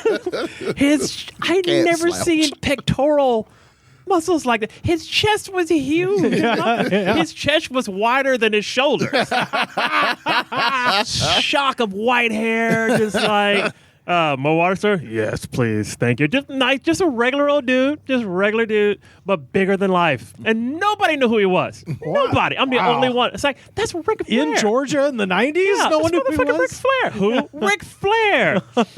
Styling. Profiling. They're all refined in Savannah. Yeah. We don't watch this. I had to tell everybody in the restaurant, that's Ric Flair. That's crazy. You're probably right, honestly. I'm sure if that was Atlanta, they're rolling out the red carpet. I'm sure he was fine to not be recognized. He can't go to Stone Mountain and not get mobbed. No, hell but no. in Savannah, they're all, it's still the fucking 1700s. But he was such a chill dude. I didn't fanboy over him or everything. Ric Flair, the horseshoe guy? The best horseshoe man is like, no, he doesn't throw horseshoes. He throws dudes. Like, never partake in something so He was savage. quite the gentleman. I'm sure he tipped well. God damn, that rules. Yeah, I think you make the horror movie, it's like take the keys from Grandpa, and then Grandpa goes nuts, and it's just Ric Flair just doing the strut down the hallway, just woo, woo. It's a great pitch. Yeah. It's a great pitch. All right. My only regret of when he left the restaurant, I didn't go, woo! I mean, and if he had given it back to me, I would have quit. I've done it all. Right there on There's nothing else I need. I've done it. I'm leaving. Yeah. Well, shout out to Tommy listening in Florida. If you have top 3 lists you wish us to populate and opine upon, please tweet at us at The Goods Pod or join the damn Discord.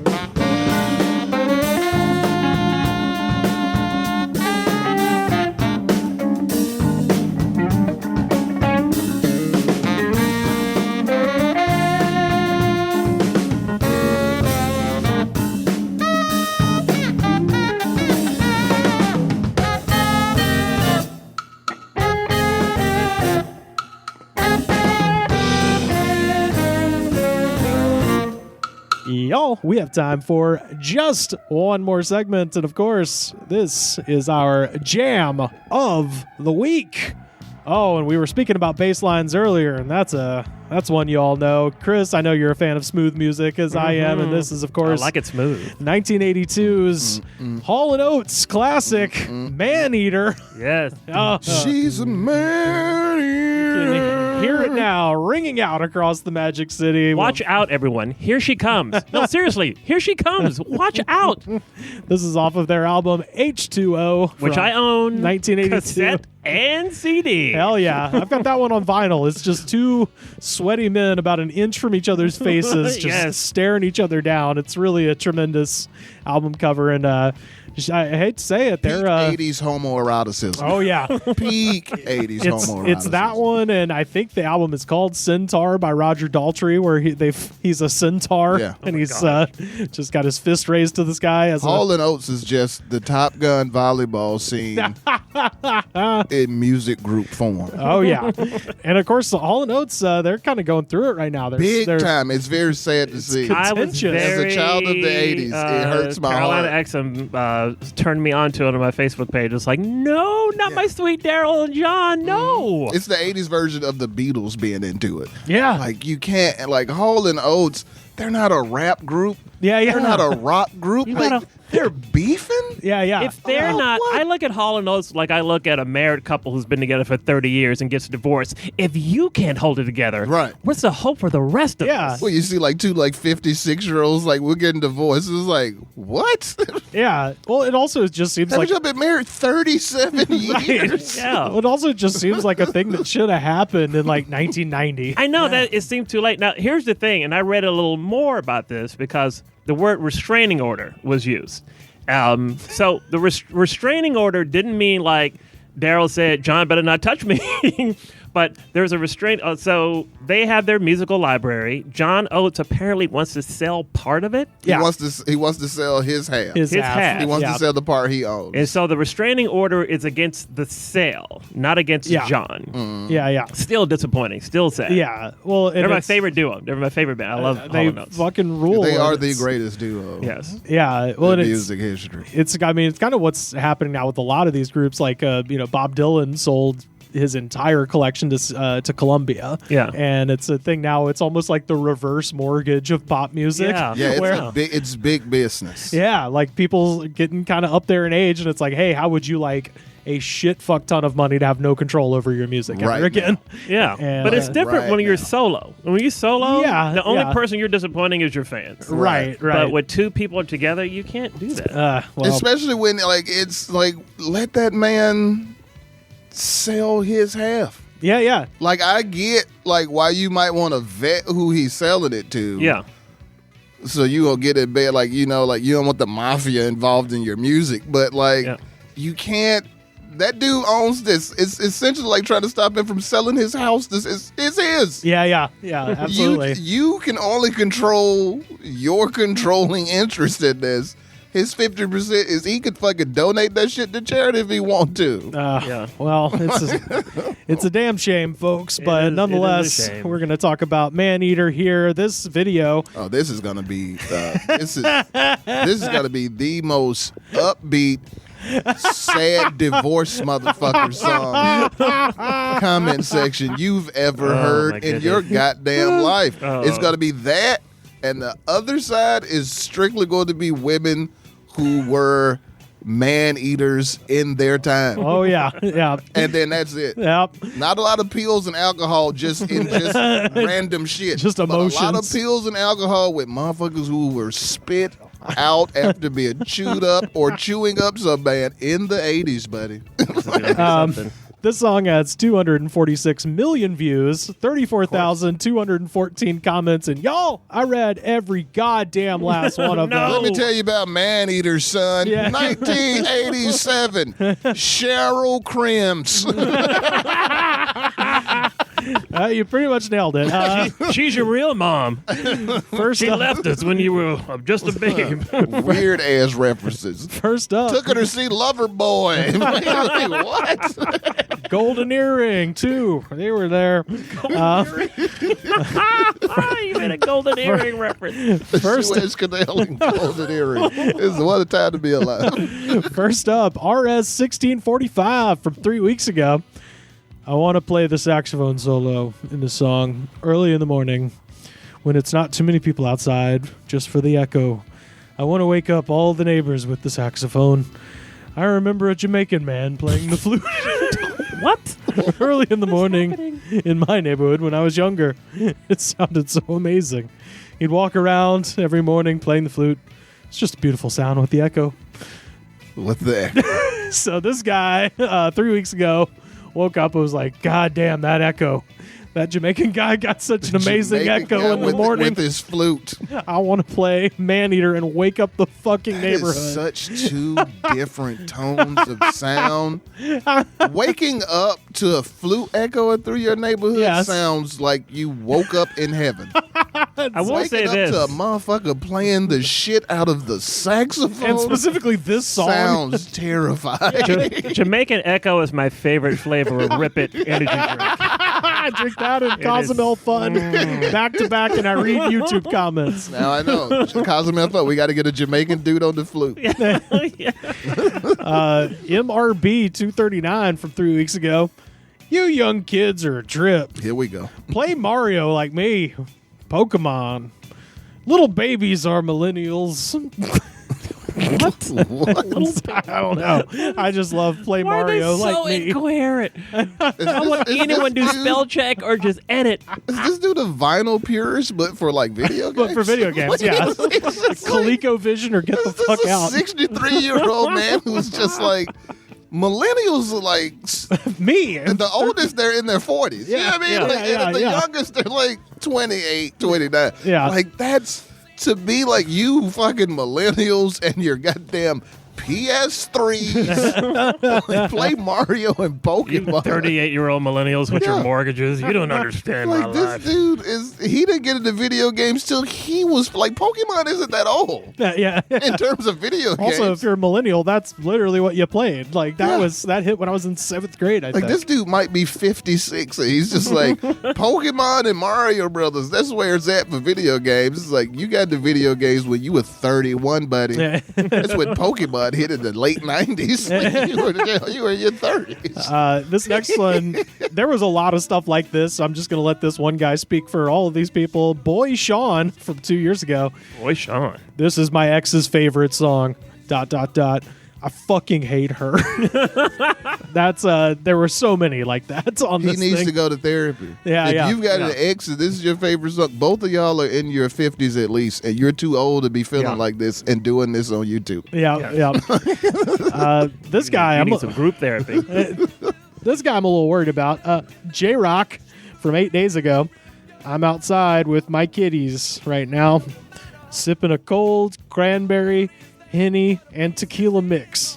And it's 30-something degrees outside. Yeah. Go inside. I'm outside with my pet kitties. I'm drinking Hennessy and cranberry. And tequila. And it's 30 degrees outside.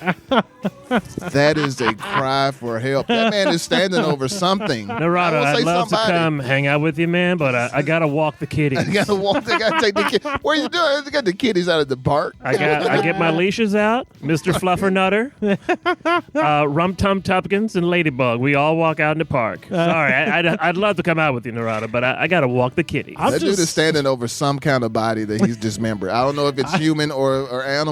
Is that? I'm not much of a drinker. Is cranberry, Hennessy, and tequila a thing people drink? It is not. That seems crazy. I've never heard Cognac of that. and tequila together seems insane. It sounds like you were carrying all three and fell down a flight of stairs. It sounds like a dare. Yeah. Only person who refers to their pet cats as kitties would drink some shit like that. Deborah Wood from 5 years ago. I'm a stone cold classic 70s hard rock fan. But for some reason, I love this shit. I am old and crippled now, but I still see myself in a long black full circle skirt with a split up to my yaya and a bodysuit that plunged down to my yaya. Sparkling disco balls. Seriously, any of y'all remember that? And silly drinks like Mai Tai and Singapore slings. Didn't take long for me to get back to tequila shots and cold beer. She wrote that from a nursing home. I know. She just made some references. That's a woman who went to Studio 54 while she was in college. Oh, yeah. That's a 75-year-old woman right there, buddy. I just, I love that she... Full circle skirt? Yeah. Up to my yaya? Yeah. She says yaya twice in this, which is just fantastic. I'm a stone cold... I love those people. They're the weirdest motherfuckers on the planet, but I love people who just a specific era of music just reached into their fucking souls. Yeah. And tied it in a knot with itself. Yeah. And they just won't move past. I'm a 70s classic rock fan. Yeah. And for some reason, I love this. It's just music, lady. It literally you like music. It's from 3 years after the music. Music doesn't have a decade. Music is like right in 2023. You can hear a song from the 1960s for the first time, and just be like, "That shit rocks." Yeah. You don't have to be like, I'm not really into 60s music, but this shit is banging. Yeah. Well, and especially it's like, you're not going to believe this, but I really like Black Sabbath and Hall & Oates. That's crazy. Yeah, that's just what people like. That means she was hesitant to get into Guns N' Roses. Yeah, because it wasn't made in the 70s. Yeah.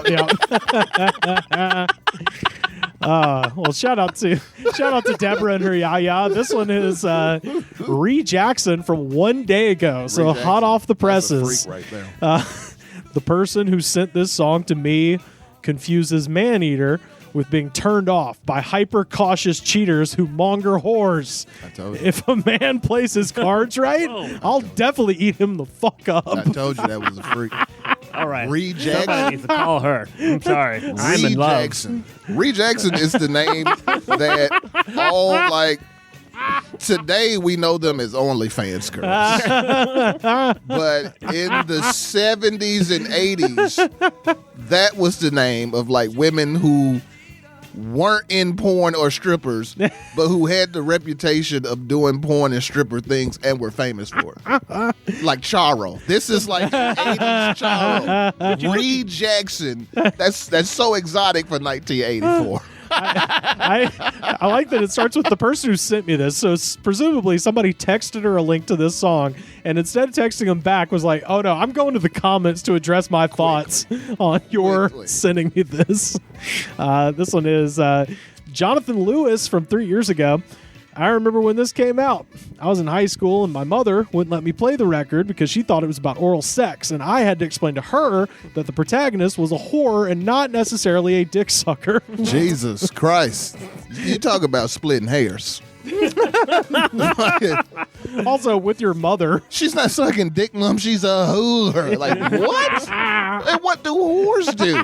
That's what the argument, like, that's where they reach the stalemate, but that's what they argue about for the next 2 hours. Yeah. Because that's like, that is a circle argument just in and of itself. Yeah. It's not about a woman sucking dick, Mom. It's about a woman who's a whore. It's just like, that's the same thing. And they just spent 2 hours going, no, it's not. Yes, it is. No, it's not. Yes, it is.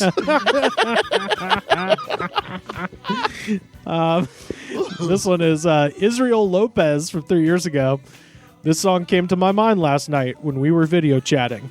She turned the camera away so I couldn't see, and then started oral sexing Mr. Buckwheat Hudson. And she thought she was hurting me, but it only showed how boozy she is. Amber, you have no self-respect for yourself and makes easy to get over you. Also, lay off the meth. Okay. I don't think he's over it. Okay, so I looked this up because I was like, maybe this is a reference to something I don't know. Best I could tell, the only person in history, according to Google, that is named Buckwheat Hudson was a journalist for a newspaper in Dayton, Ohio in the 70s. There was a guy who wrote a regular column named Buckwheat Hudson. Well, that's not too far removed from when Jerry Springer was mayor of Cincinnati and was writing government checks to prostitutes. Yeah, that's right. So that actually tracks. A journalist in Dayton, Ohio getting blown on the earliest form of sex tapes. Yeah. In front of this, turn the computer. That dude must have been the top fucking journalist in the Midwest to have webcam capabilities. Yeah. In the 70s. Fascinating. Got a couple more here. Lee Papas from 1 year ago. Pop. And this is written like Iron Sheik's Twitter. Fuck the Hall & Oates concerts and them singing when they're old as fuck. This is where they had the sound of perfection. Any other different sound? Fuck it, as I've heard. That's all caps, by the way. Yeah, fuck you, Hall & Oates, for aging. Yeah. How could you guys go and get old on me? Why?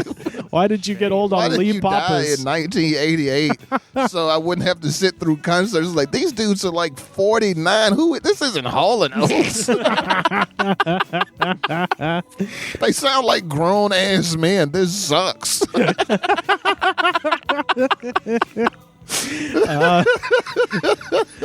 one is Mr. Alan Robin from 8 years ago.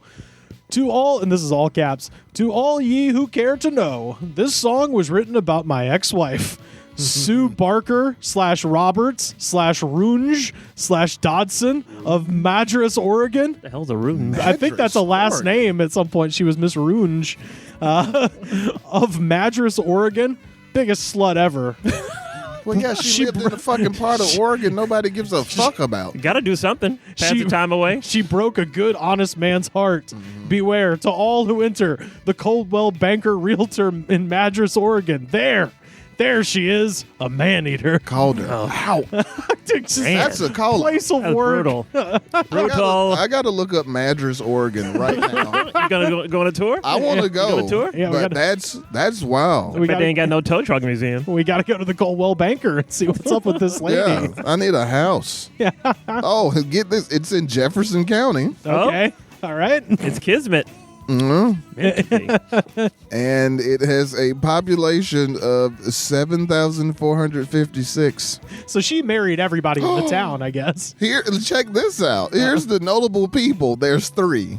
The first one, Jacob Ellsbury, the old baseball player. Oh, okay. Born in 1983. I know Jacob Ellsbury. Okay. Boyd R. Overholtz.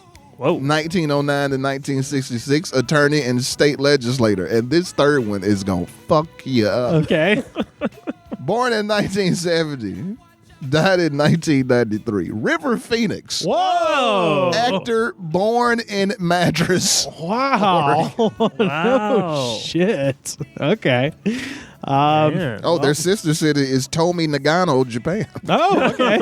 I'd rather go there, I think. I want to see Madras. I We have want to a see this sister lady. city. I want to see this lady who got married 5 times and kept all the names. She's got like 6 hyphens in her name. I forget what Birmingham's sister city in Japan is.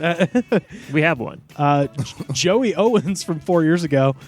I know a man-eater or two that actually killed their men. They're them bitches from the bayou. They think they're green, but they got a yellow stripe straight through their soul. Horrible. And he spelled horrible WHORE-IBLE. I got to tell you, I'm not on his side, but I will high-five that reference. That's a cool-ass, horrible emphasis on What's the whole. green reference? If she's yellow, I see that's cowardice. What's the green reference? They think they're green. Yeah. But they think they're brand new to this. Yeah. But they're cowards deep down inside. Like, what the fuck I tell does you that what, mean? you gotta watch out for that man-eater. She come out the swamp all green, but she yellow inside. And he ends by saying, She pours that Chardonnay sauce on you, and she eat you up. Wow, lava song, I swear. and he ends by saying, I know what y'all have done. You know the secret? Yeah. The women are throwing bodies to the gators down there, apparently. Them bodies in the swamp? Literal man-eaters. She eat only part of the man. She wasteful. She throw the rest of the swamp, the gator get it. Yeah, that's good for the gumbo. This is a dramatization. This is a TV dramatization of the song Amos Moses. This person just seems upset. Hoffer 54 from 6 years ago. I've got a granddaughter living with us temporarily, air quotes. He already knows. She is definitely one of those man-eaters. Very beautiful. The men grovel over her. She thinks everyone else should. Is a bartender, so it is a constant. I detest women like this, and I can't wait to get my empty nest back. But my wife is scared to death of the empty nest. Thank you for posting this, though. Great song. Thank you for posting this. Thanks, Hall & Oates. I'm insane. I'm Polite. so glad you decided to throw this up on YouTube, Hall and or Oates, because it's the perfect way for me to express what's going on in my life. That's a church going, God fearing granddad right there, buddy. Yeah. And that dude does not like His granddaughter being a whore. No, hell he no. said she's a man-eater and a bartender, so it's constant. That means that man raised like 7 children in that house. Yeah. They have all moved on. Yeah. And now his granddaughter's coming in there at 4 o'clock in the fucking morning, 4 days a week with a new dude, fucking waking everybody up an hour too early with the sucking and fucking, and he is tired of it. Oh my goodness. And finally, different run of tattooed necks in his fucking kitchen every time he gets up in the middle of the night. He's tired of that shit. And finally, Annie Foreman from 1 year ago. It does bring back that kind of a stinging sense of nostalgia, but the facts remain. She's still eating men every day, raw, and I'm not her. She'll eat me alive too, though. My dog, my cat, my house, my karma, pig, my goat, my medical degree, and animals, and humans, my real estate license. And now I'm like, oh shit, is this the Caldwell Banker realtor? Says, this bitch ate me alive and spit me out, and she thinks she won, but maybe I am a man-eater. But I'm not going to eat a man. I like a man. I want a man around me all the time. Everybody else could just kind of stay away. I don't even want that.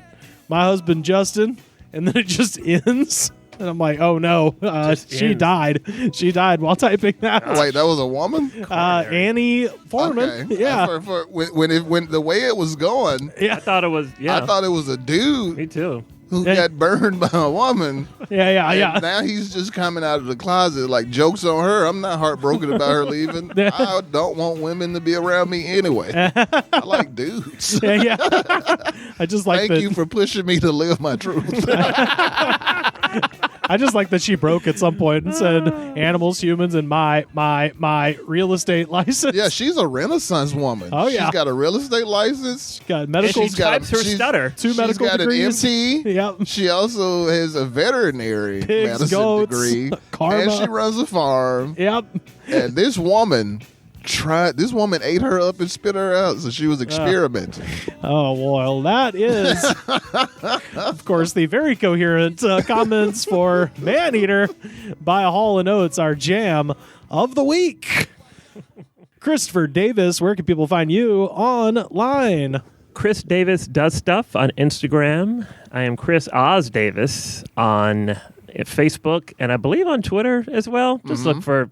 I'm the only Chris Davis on Twitter, right? I'm probably. Yeah. I refuse to call it X. It is Twitter. Yeah, it's Twitter. I occasionally will retweet something and maybe say something, or just retweet Peter Davenport and Narado a lot. Yeah. Oh, man.